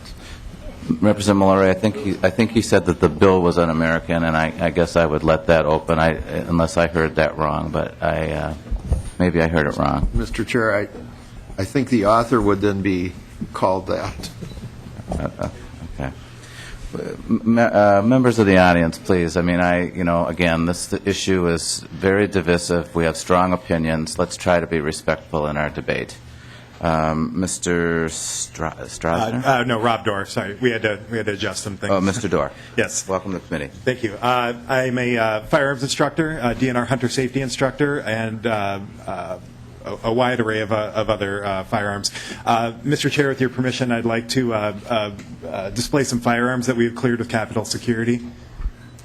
I told Mr. Olson you could do that, but I'm not particularly happy about it. But that's all been cleared by security? Yes, sir. We have followed the appropriate procedures. Yep. All right. First, what I want to show here, by appearance, this would be a common hunting rifle, target shooting rifle. It's got the traditional appearance. Nothing too overtly threatening about it. Now here is a rifle that, by reading lines 2.30 through 3.3, it has the ability to accept a detachable magazine. It's got a pistol grip. It's got a protruding grip. It's also got a folding or telescoping stock. This one in particular is telescoping, and it's got a shroud that extends over the barrel. So it's 1, 2, 3, 4 times deadly, I guess. What might surprise you is that these two firearms are actually the exact same firearm. They are Ruger 1022s. The only thing that is different between these two rifles is entirely cosmetic.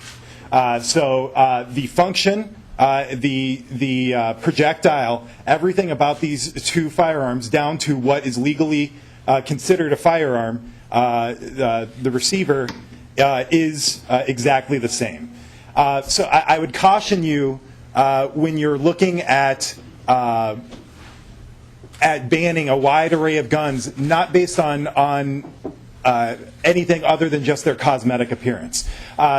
Some of these cosmetics are actually are beneficial. So they are, while cosmetically similar to what would be considered a military style, and note the word their style as in fashion because it looks like it.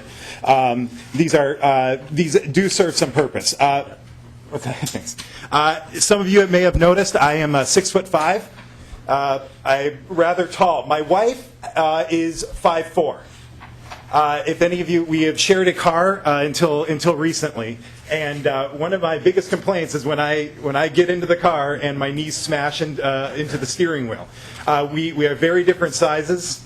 We need different things to accommodate that. This rifle with the telescoping stock allows me, my daughter, maybe one of my DNR hunter safety students with shorter arms, can carry this. My wife, in this position, when I'm shooting it, all the way out. The same firearm can now be used by all three potential members of my family that would be using it, and we don't need to buy specific rifles for everybody. This doesn't affect anything about the function of the firearm, how fast it shoots, how deadly it is, the accuracy of it, only to make it more comfortable for me to shoot, my wife to shoot, or any of my potential students to shoot.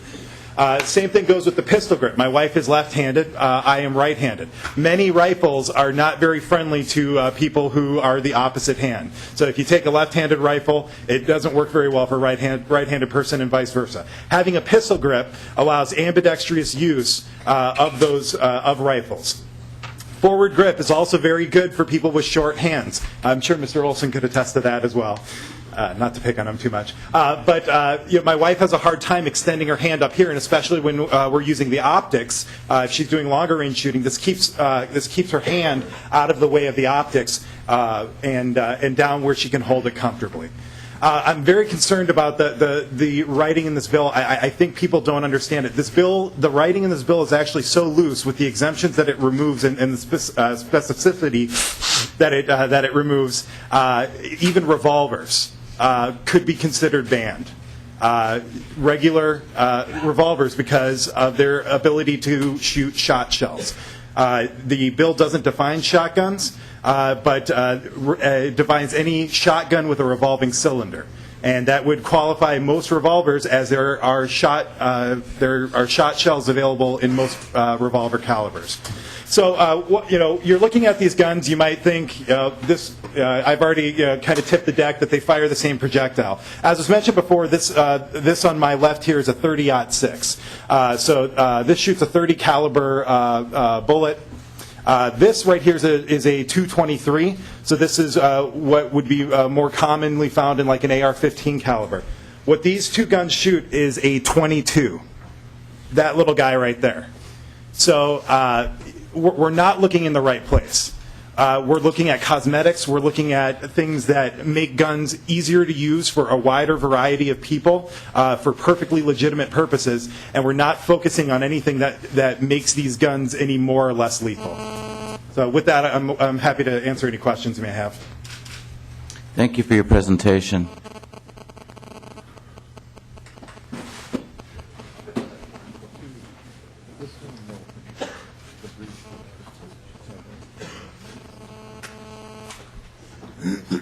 I don't know if that was a first in this committee room or not, but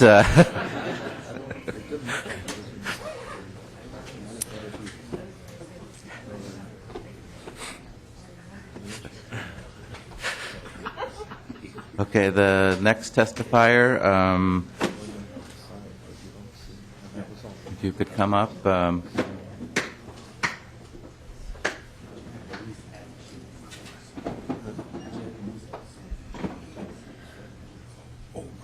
It would be good to get maybe House research just for the edification of the committee.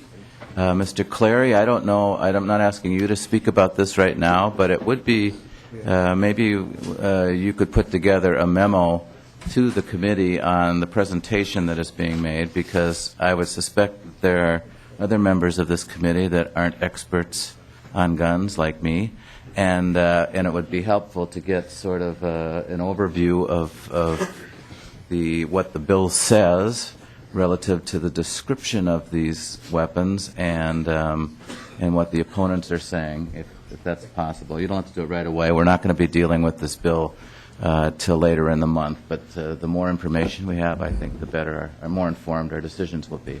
Yes, I'd be happy to, Mr. Thank you, Mr. Clary. Please introduce yourself for the record. Good morning, Mr. Chairman. My name is Adam Ballard. I'm the product manager for DPMS, a St. Cloud-based company manufacturing modern sporting rifles for the hunting, shooting sports, home defense, law enforcement, and military markets. I'm here to discuss the economic impact of this legislation. We operate a manufacturing and distribution facility that employs 115 full-time employees, 37 of whom, including myself, have served proudly in the U.S. Armed Forces. DPMS has a current payroll of approximately $3.32 million, and we do more than $33 million in business with other companies in Minnesota, mostly manufacturers of metal and plastic components, as well as printing and packaging. DPMS contributes more than $100 million annually to the Minnesota gross state product. In 2012, we were responsible for more than $20 million in federal taxes, $6 million in state taxes, and $2.5 million in local taxes. If enacted into law, this legislation being considered today by this committee would end our ability to manufacture in the state. To be clear, a ban on the manufacturing and sale of modern sporting rifles would close our doors in Minnesota. Our employees would be sent home, our jobs gone, many of our suppliers jeopardized. On a personal note, I'm deeply concerned about any legislation aimed at curtailing our Second Amendment right to keep and bear arms and other civil liberties. It's not justified to focus on literally tens of millions of law-abiding citizens like me who use modern sporting rifles for hunting, recreational shooting, and home defense. As an Army veteran who spent nearly 10 years in 2 deployments carrying a true assault weapon in service to this country, I can tell you our modern sporting rifles are not assault rifles they're made out to be. Though some of our MSRs may look like military rifles, they function no differently than any other civilian firearm, firing only 1 round with each pull of the trigger. A comprehensive study by the Centers of Disease Control in 2003 looked at 51 different studies covering all gun control measures, including the 1994 assault weapons ban, and the conclusion was that none had reduced crime. Another study commissioned by Congress found that bans were not effective in reducing crime because, quote, the banned weapons and magazines were never used in more than a modest fraction of all gun murders, end quote. In fact, all long guns, which modern sporting rifles are only a portion, are used in less than 3% of all crimes involving a firearm. Since the assault weapon ban expired in 2004, the nation's violent crime rate has continued to drop and is now at the lowest level since the early 1970s.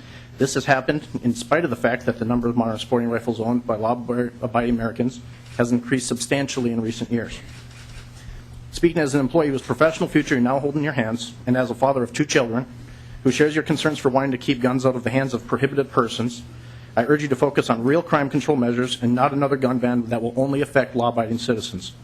As a state, let's work to ensure we submit all appropriate court data of those individuals adjudicated unfit to possess a firearm to the National Instant Criminal Background Check System, not private medical records, but official court documents. Further, let's enforce existing laws and use strong tools already at our disposal, such as the 10-year, $250,000 perjury penalty associated with straw purchasing. Or even better, let's make straw purchasing its own offense. By using federal laws to prosecute gun-related crimes, we can ensure criminals don't plead down to lesser offenses. Armed robbery should never become robbery because of a busy court docket. When Richmond, Virginia did this under a program called Project Exile, crime dropped 65%. Finally, we need to do more to promote education efforts that teach gun owners, especially new gun owners, how to safely store firearms for unauthorized users. These are concrete steps we can take today. Thank you very much. On behalf of the entire DPMS family, I appreciate the opportunity to speak with you today and hope you'll continue to support the Second Amendment and our employment as proud Minnesotans. Thank you, Mr. Ballard, for your testimony. Mr. Olson, I think you're next on the list, unless someone had a question. Mr. Chairman, I was going to sort of play cleanup. We have a couple of other people, one gentleman who, let's have Mr. Collins. Mr. Collins would be next. Okay, Mr. Collins.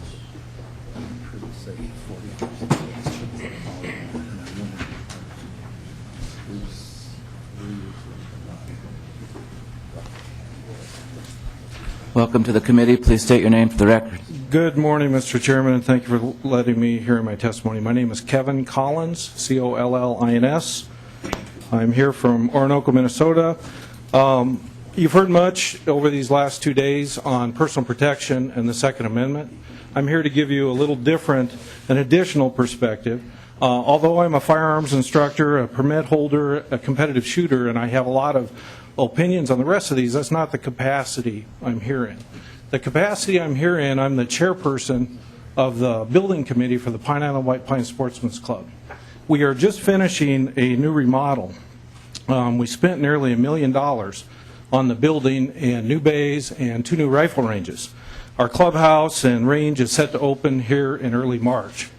The basis of this, what's really footed the bill, paid the bills for these enhancements, is really the shooting sports.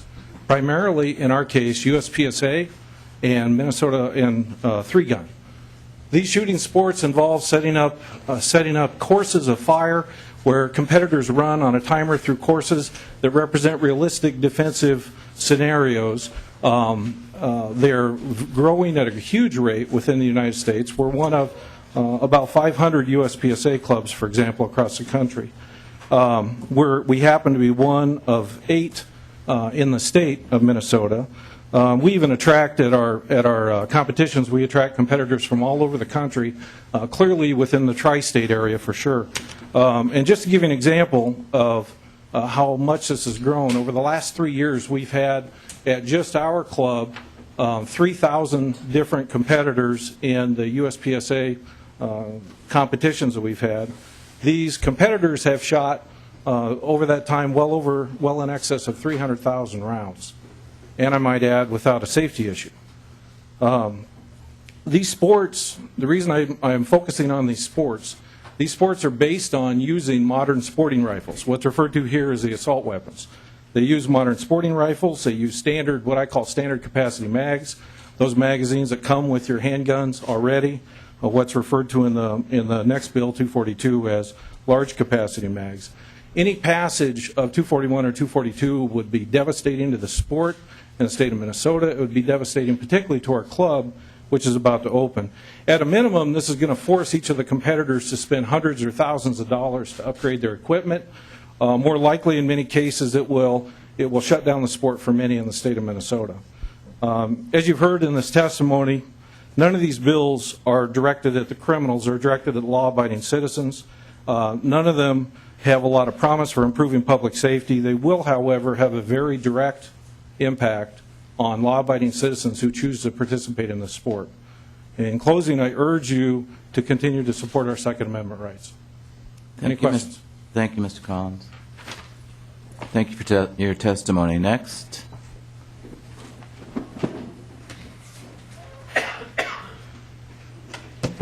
Welcome to the committee. Please state your name for the record. Hello, Mr. Chairman. My name is John Futh. Mr. Chairman, members of the committee, thank you for the opportunity to speak with you today. My name is John Futh, and this is my son, Gunnar. On the 4th of July, 2009, we were visiting family when my son was shot, almost killed on the street outside my brother's house. Carrie Schmidt, I had the news there up there, who was drunk and angry, shot at my son and others because they were lighting off firecrackers. I almost lost my son that night. I held him in my arms as he bled on me. I kept him from going to sleep. I said, "Stay with me. Stay with me." The shooter was convicted of first-degree assault and sentenced to more than 7 years in prison.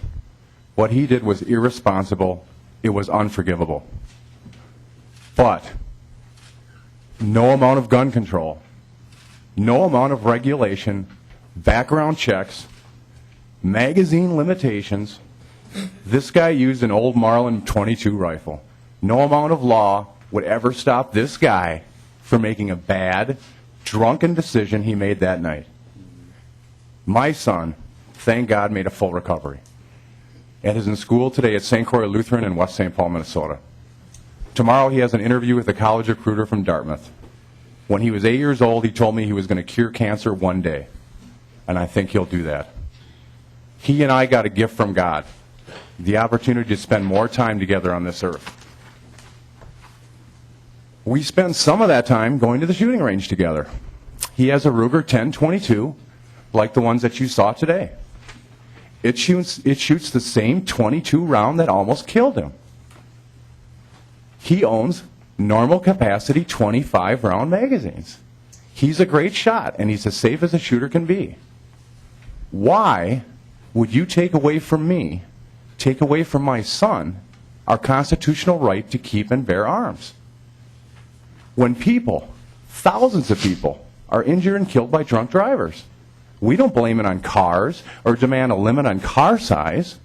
We put the blame where it belongs, on the person who breaks the law.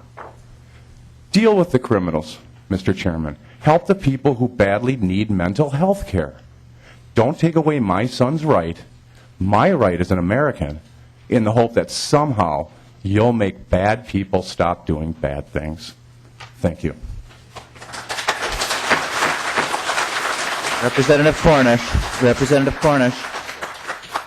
If I could ask you folks a favor in the crowd, if you could not applaud anymore when I speak or anybody else speaks, it actually makes us look bad. It's kind of rude here, even though, I appreciate it in the overflow rooms where we can't hear it. But please don't applaud anymore, no matter how hard I feel very emotional about the subject, too, but try not to applaud. Thank you very much. Thank you. Thank you, Mr. Chairman. Thank you, Mr. Futh. Who is next? Next will be Officer Ryan Johnson. Okay. Mr. Johnson?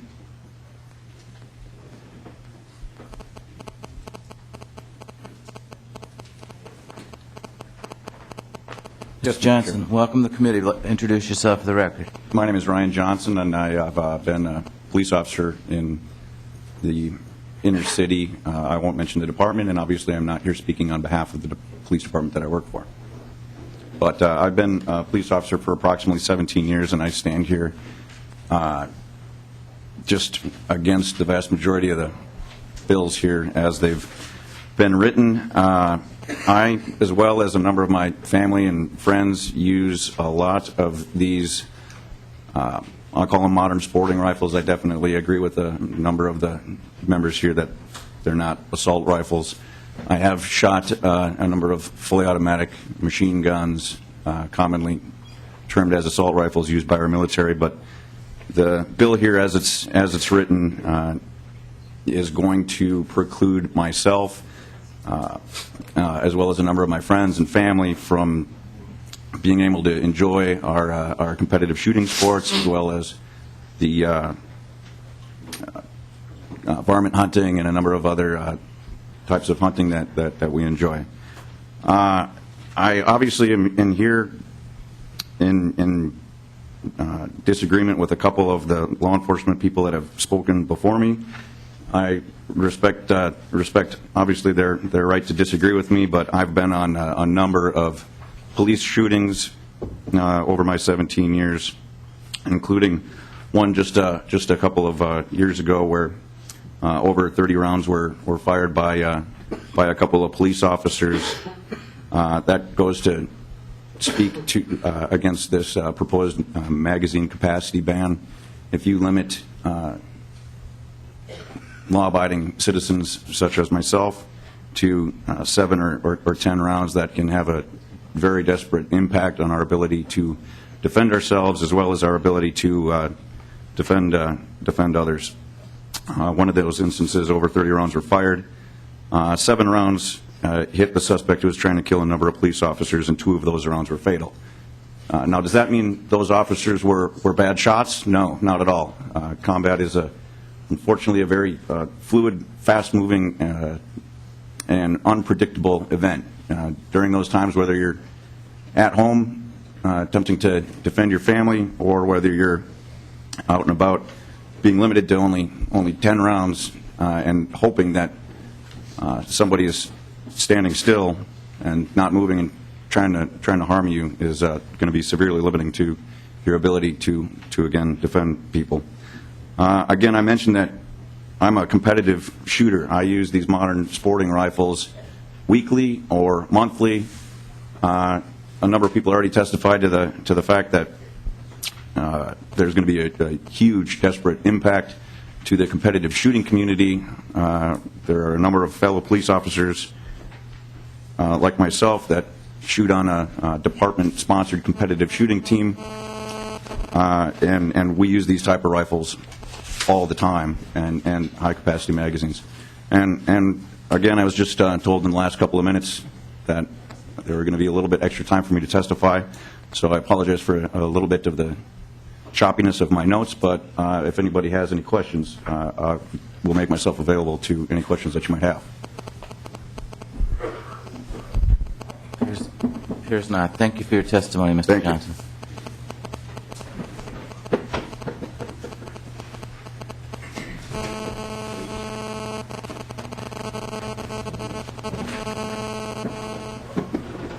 Mr. Chair and members of the committee, appreciate your allowing me to speak today. I'm a former 10th Special Forces. Sir, would you introduce yourself for the record, please? Doug Brown. Doug Brown? Yeah. Welcome to the committee. Former Green Beret.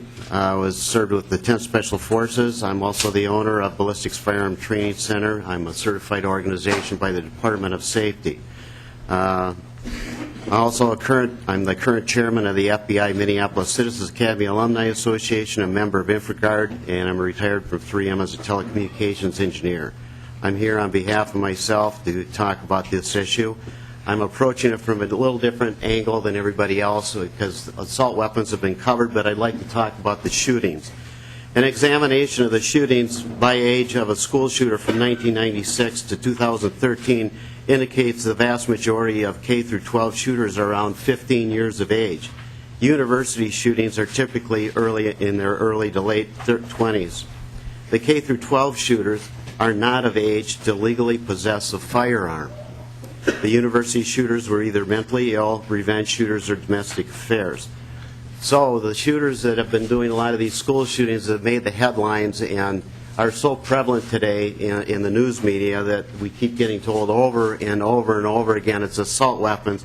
They got those weapons illegally. We should be talking about how did they get those weapons, why did they have those weapons in their hand. Also, the FBI table number 20 for murder by state, Minnesota shows that only 3 rifles were used in 2011 to commit a murder, while knives were used to murder 12 people, hands and fists were used to murder 3 people, and other weapons were used to murder 12 other people. I'm going to skip over some things that were already covered by some other people. One of the things that I looked at when I was doing research on the school shootings was the method of operation. The method of operation is to shoot each individual once and then move on to the next target. Unlike law enforcement, military, we're taught to shoot several times until that target goes down. But what we're seeing in these school shootings is they're shooting once, moving on to the next target, and many times they're using headshots. Why is this? This method is used mostly in video games and is indicative of past school shootings. For kids to kill, they need 3 things. They need a tool, usually a gun. They need the skill to use that tool, and finally, they need the will to use that gun.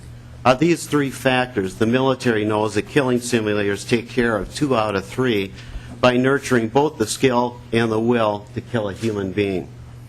Operant conditioning is a stimulus response training.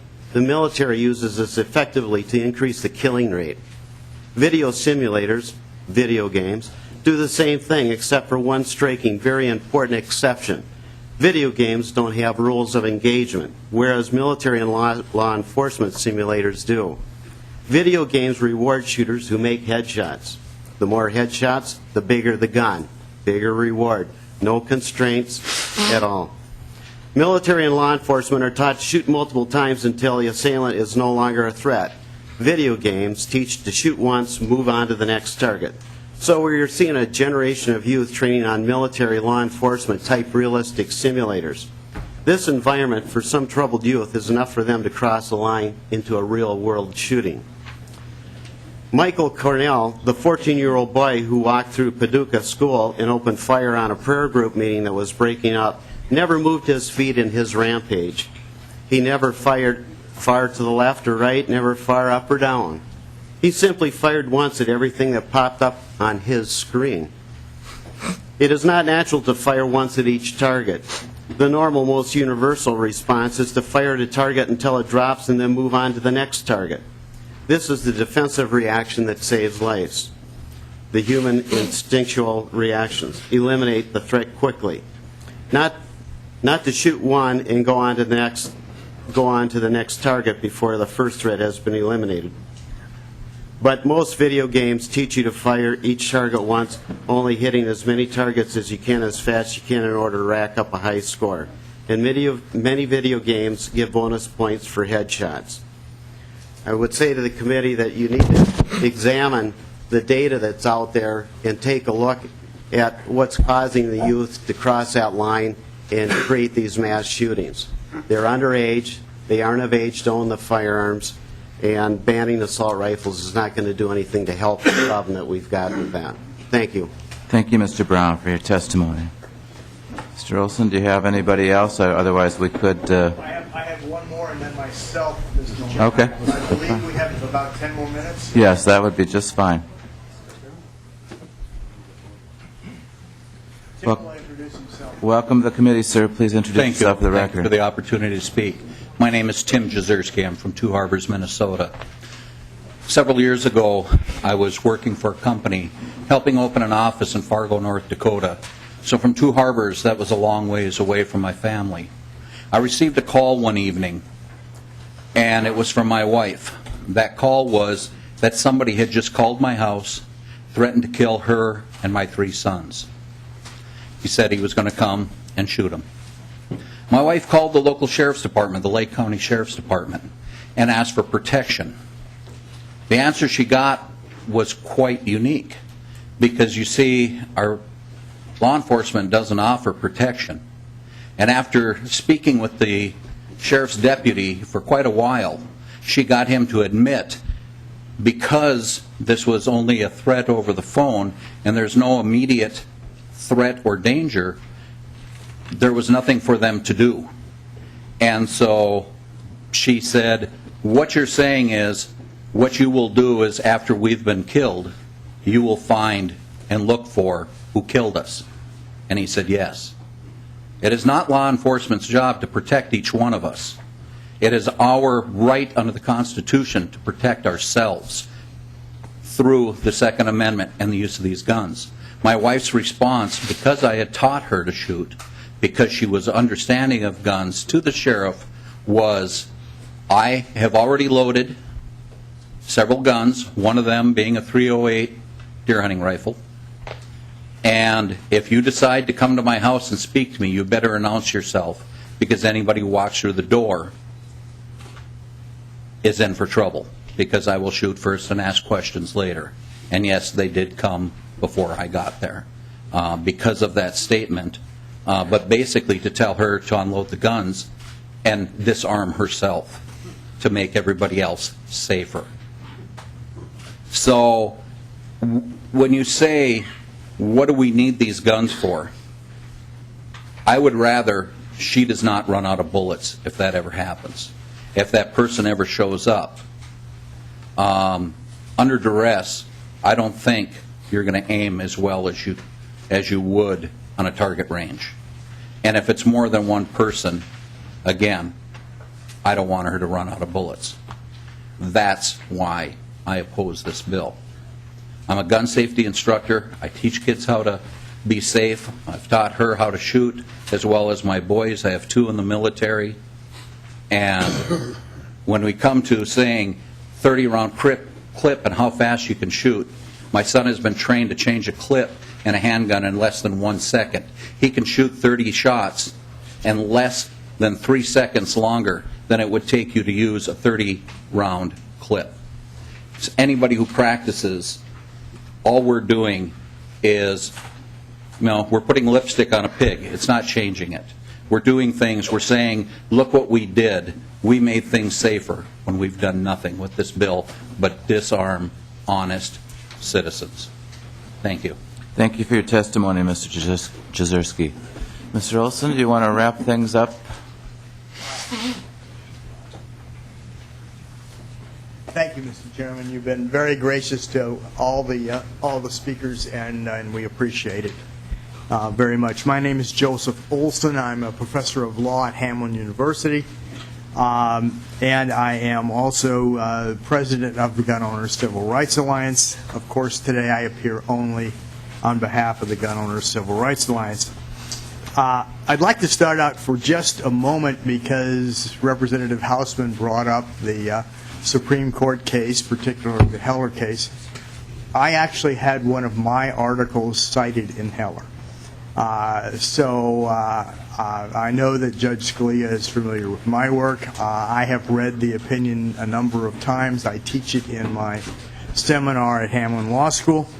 The Supreme Court did 2 things in the Heller case that are relevant to the discussion as Representative Hausman brought it up. One, in Heller, the Supreme Court had made it very clear that the introductory clause to the Second Amendment is not part of the normative statement. In other words, the introductory clause is not part of the rule of law. The rule of law is that the right of the people to keep and bear arms shall not be infringed. And the court went on to discuss just exactly how much the District of Columbia was infringing that right. Furthermore, the court talked in the case about the arms that were protected by the Second Amendment, and it said that the arms that were protected were those that were in common use. Military-style firearms are in common use. In the last 4 years alone, AR-15 style rifles made by DPMS and a variety of other manufacturers have been widely sold. They've sold about 3.4 million of them a year.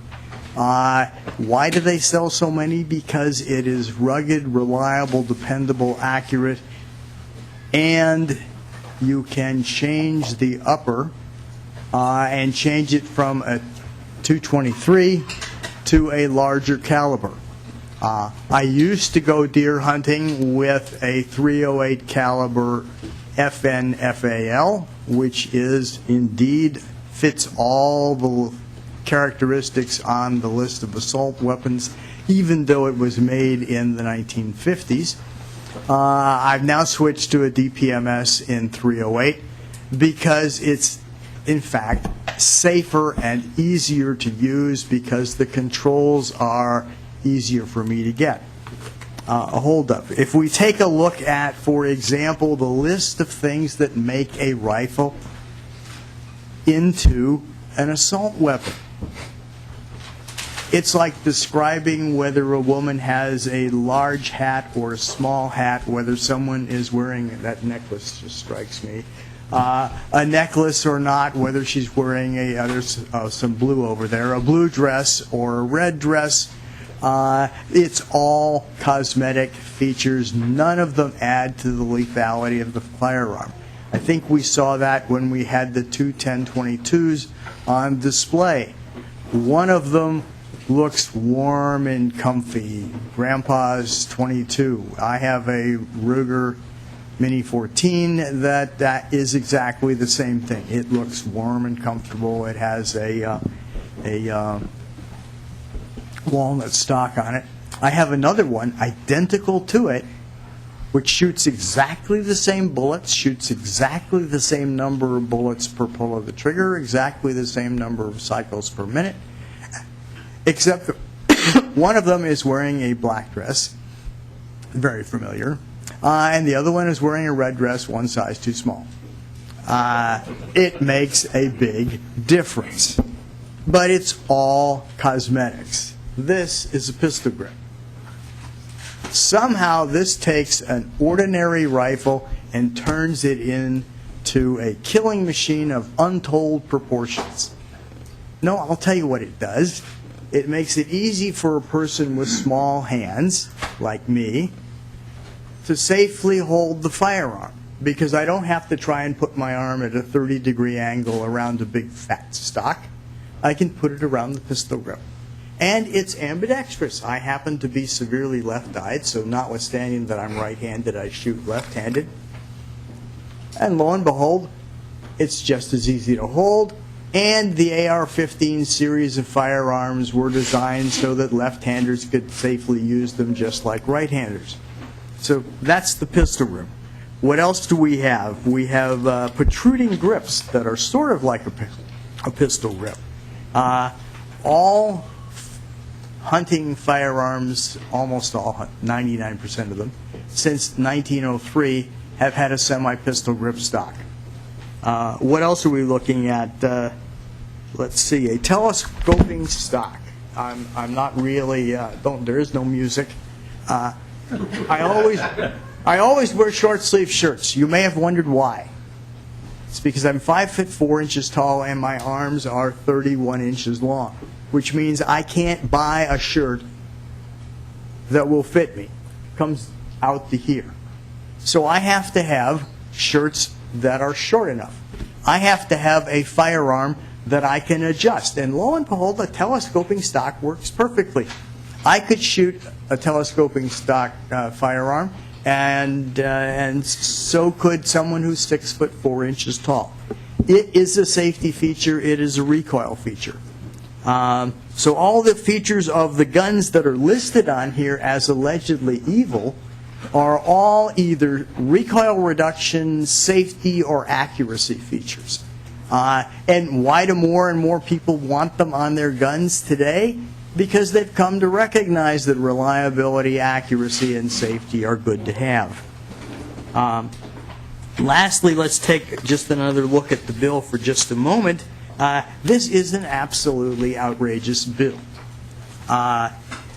It treats semi-automatic firearms in Minnesota worse than machine guns are treated under federal law.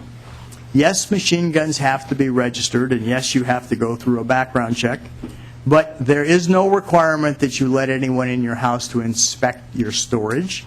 There is no requirement of annual registration at another fee.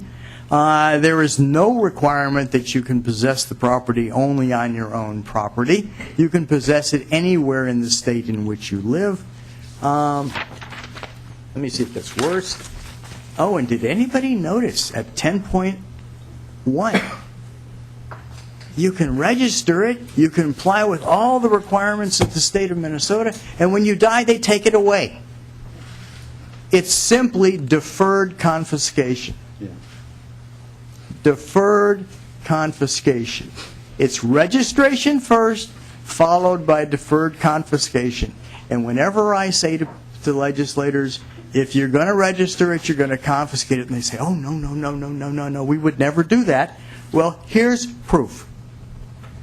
Right here.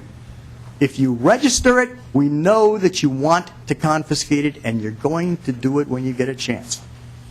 Well, I hope that you don't get a chance in this bill. Thank you. Thank you, Mr. Olson, for your testimony. Thank you, everybody, for your testimony and your respectful discussion today. We will be meeting the final day tomorrow from 10 to 12 and into the evening. We have 6 more bills, and then we will be done for now. Members, any questions? The chair will lay over House File 241. Any other questions? Representative Kiefer. Thank you, Mr. Chair. I think you've run a really good committee on this important issue. I'm really disappointed that so many members have left this hearing because this is an extremely, extremely important issue. We're talking about our constitutional rights here. I just want to make that comment. Thank you. Representative Kiefer, I appreciate that, but if I could just say that other members, there's other committees going on, and this was supposed to be done earlier, and I apologize for that, but I wanted to give everyone an opportunity who came to testify. This meeting is adjourned.